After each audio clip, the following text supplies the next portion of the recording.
Sincere greetings to the dear citizens of the Republic of the Gambia and to all the citizens within the respective states of the ECOWAS community and beyond. This is your brother, Essa Bokarr Sey, a son of the Gambia. Well, today we are here charged with the responsibility of speaking on patriotism and nationalism, being two lanes at which we roll on. And they are definitely being interpreted or have always been interpreted by the psyche of society. Unfortunately, sometimes wrongfully, but the greater part of it, at least one can say, is acceptable. Well, simplifying it is always better for those who have been hearing these words from my own perspective, because I don't dominate perspectives and I don't dominate opinions, like the English would say. We are all entitled to our opinions, but nobody is entitled to their own facts. Facts are stubborn and nobody can control them. Okay? So when we talk about patriotism, within the perspective of politics, most of us do attempt to hijack the word for the benefit of a few, in most cases for the benefit of one. We have heard regimes in the world where despots and tyrants chose to hijack patriotism, which they would always identify with themselves and their cronies, and they disqualify others who differ or who beg to differ from them in terms of approach, in terms of modus operandi, and in other ways that they perform. That is a case study we should diagnose with honesty, sincerity, and impartiality if we are to be truly qualified as what some call intellectuals. I wouldn't call myself an intellectual, though, because being an intellectual is not determined by the tape line of academia. It is not determined by how many degrees you have. There is more to that. It's a combination of intelligence, awareness, sincerity, honesty, and above all, to rise above self, to serve humanity.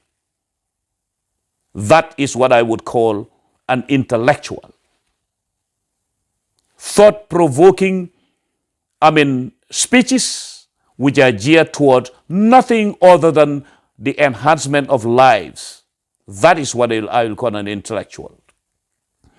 But when you come to patriotism also, the subjective nature of the interpretation that stems from the mindset of some political cliches throughout the world makes patriotism a victim and a captive of blinded desires. Indeed, why the French philosopher said, pure thought doesn't have desire in it. Any thought with desires is not a pure thought. You cannot be desirous and think of having pure thought in your mind. No, your thought is not pure. It is impure. Desires, on either way, if it is for the good or the bad, the moment they are extreme, it's not good. If you are religious and your desires are extreme, you are a fanatic. If you are a politician and your desires are extreme for subjective reasons, you are into what they call abuse of power. So let us be mindful of who interprets patriotism, why you interpret patriotism, and where you interpret patriotism, and what for. You interpret patriotism for what? I am using open-ended questions here. Who, where, why, what, when? for a reason. Because patriotism itself is open-ended. It's not a dead end. Okay? So we have to dig deeper into our souls. We do hear people say soul searching. I would call it soul discovery. It is not searching. No. So if you discover your own self in your own soul, you know what you have taught. If you have knocked on a stone or you've touched some cotton, you know it yourself. Any person on earth who is honest and dishonest in anything they do and say, they know it. They know it. There is an old African proverb that says, anything hidden in the heart always radiates on the face. So that's it.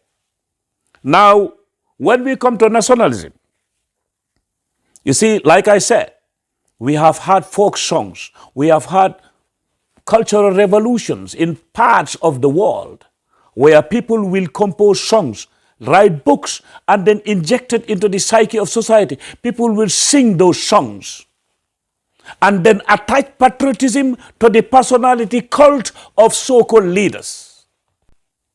This is why I say, I once wrote it, wherever you hear a freedom fighter, there is no freedom. Why would you fight for freedom if there is freedom? If you call a person a freedom fighter, the person should look back and say, well, then there is no freedom. That's it.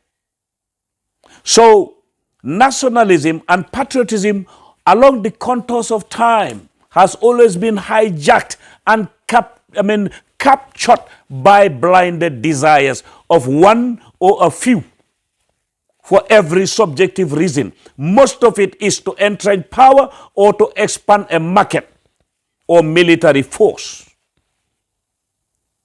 So, when it comes to nationalism also, the two sometimes are confused. You know, the patriot, you know, you used to hear people like Ernesto Che Guevara say patria o muerte. There is a reason why he used to say that. It's either for the people or death. But that feeling within the heart of an individual was stolen from Ernesto Che Guevara and others too, and then used in other parts of Africa when we were during the Cold War era. Proxy wars were happening. Some people hijacked the word patriotism, using that slogan itself, patria o muerte, when actually what you were doing is not patria o muerte. It is you, the individual, or muerte for the people who deny you. We have seen those kind of leaders in Africa who are standing up saying that they are patriots, they are Pan-Africans. When actually for them, Pan-Africanism means dogma. It means domination. It means you don't follow them, they will kill you and bury you 6 feet deep. That is not Pan-Africanism. Pan-Africanism is a soul, is a spirit, is tolerance, is discipline. You love the brother more than the brother loves himself. You love the sister more than the sister loves herself. That is Pan-Africanism. You can be a Pan-African without being a president. You can be a successful Pan-African without being any leader for that matter. But for those of us also in this generation who want to hijack that ID card thinking that it is theirs, be careful. Pan-Africanism is not a uniform. It is a soul. It is spirit. Announcing it.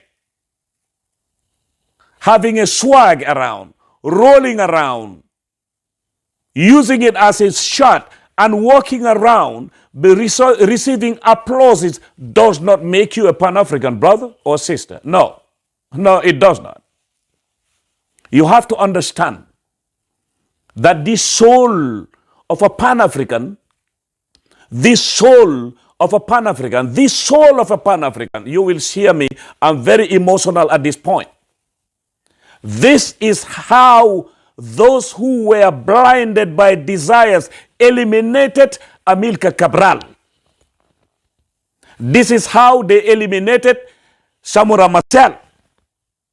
This is how they psychologically attempted to eliminate Madiba Mandela. This is how our African brothers hijacked the process from Osagyefo Nkrumah and then killed him psychologically. This is how Ahmed Sékou Touré was misunderstood. This is how people like our own Francis Edward Small were suppressed. This is how they eliminated the dear brother Patrice Emery Lumumba. Because we misunderstand patriotism and nationalism. We see it as a cross-pollination of verbiage. We see it as a cross-pollination of ideas, when actually that's not it. It is a soul and a spirit. That's what Pan-Africanism is all about. That's what patriotism is all about. That's what nationalism is all about. You cannot have nationalism without nationhood. You cannot have nationhood without sisterhood, brotherhood, parenthood, manhood, and womanhood. You cannot. Excuse me for acting like that. That is what Pan-Africanism is about. You see, my brothers and sisters, we have spoken a lot. So many speeches are stacked somewhere in Africa. A lot of people have spoken and written. If it is about speeches, I think Africa should keep quiet now. Is it about speeches only? No. It is about revisiting the speeches, reading them, rereading them, diagnosing them, understanding them, and spread them through sensitization after understanding it. We don't need new speeches. We don't need new images. We don't need new personality cult. We don't need people who will put on Mao suits and stand before us thinking that they are the doctors and the remedy of Africa. No, no, no, no. Let's revisit the speeches. What brought OAU? What brought AU? What brought ECOWAS? What brought SADC? And other organizations within the continent? Because I'm not going to speak Gambia. I'm going to speak Africa. I'm going to speak humanity. We must stand at one point now to think and rethink. Are we really understanding what patriotism and nationalism are all about? It is between these two that Pan-Africanism was born. Or it is from Pan-Africanism that some people have spread out with these two. Nationalism, patriotism. They are victims of blinded desires from people who are what I call the victims of popularity, or the offshoots of popularity, or the petals of the tree of blood of popularity, but they are not offshoots stemming from productivity. I would rather go for the productive than the popular. Nobody or no being will be more popular than Shaitan. When we all wake up and repeat it 7 times as Muslims, and we say, A'udhu billahi minash shaitanir rajim, and nobody is more famous than Shaitan. So why? We should always remember one thing. You see, Africa cannot go further if we do not sit down and think and rethink what is the meaning and the purpose of those iconic images on our mosaic, on our horizon of perspective, aspirations, plans, and orientation. If you understand where Nkrumah started from and where he stopped, you can continue. If you understand where Amilcar Cabral began and where he stopped, you can continue. If you understand where Patrice Emery Lumumba began and where he stopped, you can continue. If you understand from where Madiba Mandela began and where he stopped, you can continue. But if you don't understand them, how can you continue? Because all of us want to be icons and fame-mongers. I am included. Most of us Africans, you hear them say, oh, this person is eloquent. I once had a friend who told me that. He said, Issa, You have eloquence and followers. I smiled. I told them that that is the fastest track that can take somebody to hell when you die. And it's also one of the fastest tracks that can take you to heaven. But it may not be a fast track. Because fast tracks don't take somebody to heaven, you know. You have to work for it. Within the context of Pan-Africanism, what is the price of a freedom fighter? Is freedom itself. Not badges, medals, recognition, escorts. When you are in the street, everybody will be running around. Look at him. That's the hero. That's the great guy. You are not the hero. You know who is hero? The angel of death. He has killed Alexander the Great, Caesar. He has killed Muammar Gaddafi and all other great leaders in the world. And the angel of death is still here. That's the hero. You know who is the hero? Within a given context, duty. Duty. Responsibility. Those are the heroes. Anything you do is your responsibility, is your duty, is through that duty that people see you to be different from others, and then they clap for you as a hero. But actually, you are not a hero. You are just a servant. Why should you be clapped for? Why should people identify you? And why should you feel that way, like it's an obligation that society owes you? Have you forgotten that if the society did not exist, you wouldn't be identified? A freedom fighter, you are fighting for freedom. Which freedom? For the trees? Those trees don't need your fight. The trees are free. We are the ones who are not free because we have minds and feelings. We feel things. But the trees do not know what you're fighting for. When you're fighting a war in the bush, you send your bullets, you bring the branches down. I wish the trees could speak. They will tell you, bro, why are you shooting at me? You, the human being, are the fighters, that you are not free because you have a mind and feelings. So we have to orientate that mind and feelings first. You see, in Africa, it is more about identity in most cases. Look at the great freedom fighter. Look at the Pan-African. Look at the great nationalist. And then you walk around quoting Ernesto Che Guevara and others. Patria o muerte. Quoting people like Patrice Lumumba. If you don't stop halfway on the road of committing the crimes, I'm not going to stop halfway of resisting the crime, and people will applaud. But when Patrice was saying that, are you feeling the soul of Patrice in yourself when you are saying it? You are not.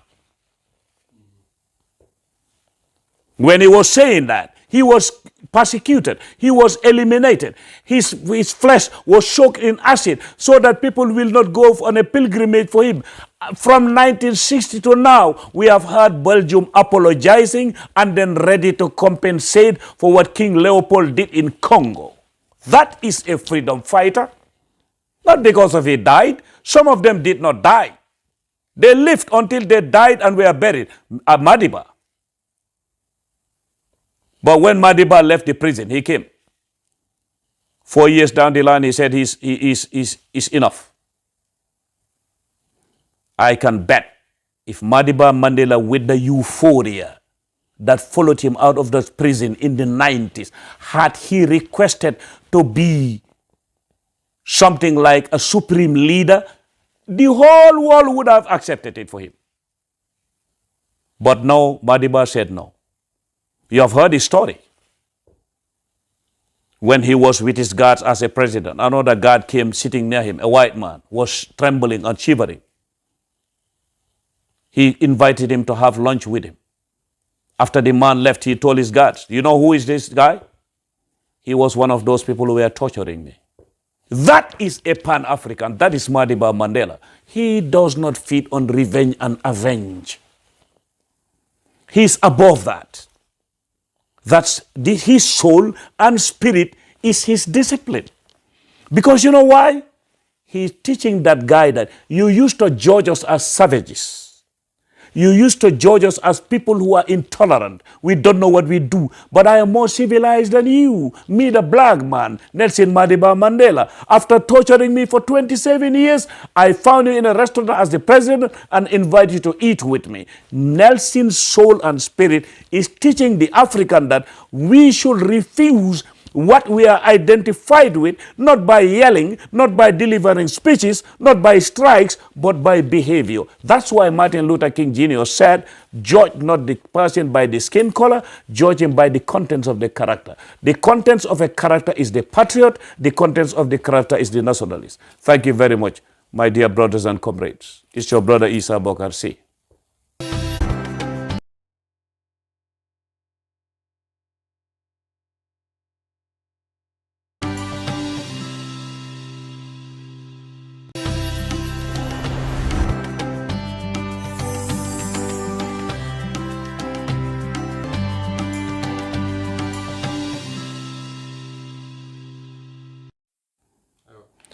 Sincere greetings to the dear citizens of the Republic of the Gambia and to all the citizens within the respective states.